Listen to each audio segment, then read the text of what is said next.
Whiffy Newton in The Riddle of the Two-Tone Trousers. Written by Rebecca Lim. Narrated by Rebecca Lim. Copyright Rebecca Lim. 2019. Chapter 1. Bum Crack Blues. It started.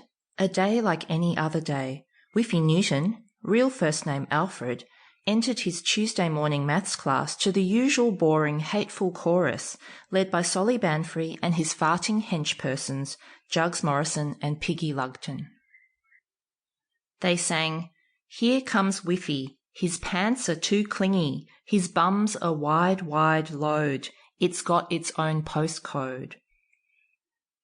Whiffy sat down hurriedly in his usual seat in the front row on account of his short-sightedness, adjusting his trousers self-consciously. It was true that he was having trouble keeping his bum inside the blue cord pants that he was wearing today.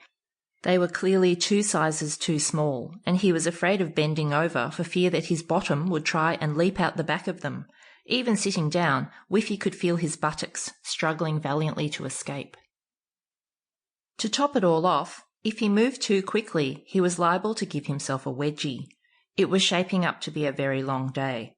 Trust the 3 thugs to bring his latest wardrobe malfunction to everyone's attention. He sat up very straight, trying to ignore the occasional tee-hee-hee from behind him. Jugs Morrison, called Jugs for obvious reasons, poked Solly Banfrey in the ribs with one of her peach-coloured nails, miming the placement of a coin into the generous stretch of bum crack visible over the back of Whiffy's pants. Piggy Lugton, compulsive farter and infamous lunch stealer, hissed loudly, "I've got a better idea." He started to shape a heady arsenal of spitballs, something he was near genius at doing, each almost perfectly spherical and disgustingly wet, if only his grasp of long division was as good. "Reckon you could land one down there?" Solly whispered, jerking one thumb at the mighty crevice still visible from 2 rows back. "Can pigs fly?" replied Piggy with a crafty grin, which gives you some idea of how Piggy's strange little mind worked because, as everyone knows, they can't.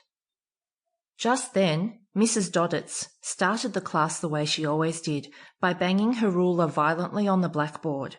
As usual, everyone jumped because they'd totally forgotten they were there to learn stuff and were instead busy catching up on the day's gossip or watching intently what the 3 goons intended to do to Whiffy Newton. It's not that people didn't like Whiffy. He was actually thought of as a stand-up kind of guy. It was just funny to all be laughing at the one kid who wasn't you. "Today's topic of discussion," sniffed Mrs. Doddits after everyone had gotten over their initial fright and picked up their pens reluctantly, "is pie." Now you and I know what kind of pie she meant, only this was the 3rd best maths class, and to the 3rd best maths class, pie meant food and nothing else. Stomachs began to rumble in anticipation of the day's lesson. "All right," said Junior Baggots audibly licking his lips, "that's more like it." This was a first, as Junior never said anything in maths, and indeed actively avoided drawing attention to himself as much as possible. Whiffy, who sat alone in the front row and was always hungry, knew that if there was any sampling to be done, he would be the first in line. He hoped Mrs. Doddits had brought enough to go around. "What do you know about pie?" breathed Mrs. Doddits at the class through her pinched nostrils. Whiffy put up his hand. "There are many kinds?" he said hopefully. Mrs. Doddits frowned heavily. "No, there aren't actually," she snapped. "There's only one kind of pie." "I hope it's apple then," thought Whiffy wistfully, "if she's brought only the one." "Is this a trick question?" Whiffy said. "I know of 3 for starters."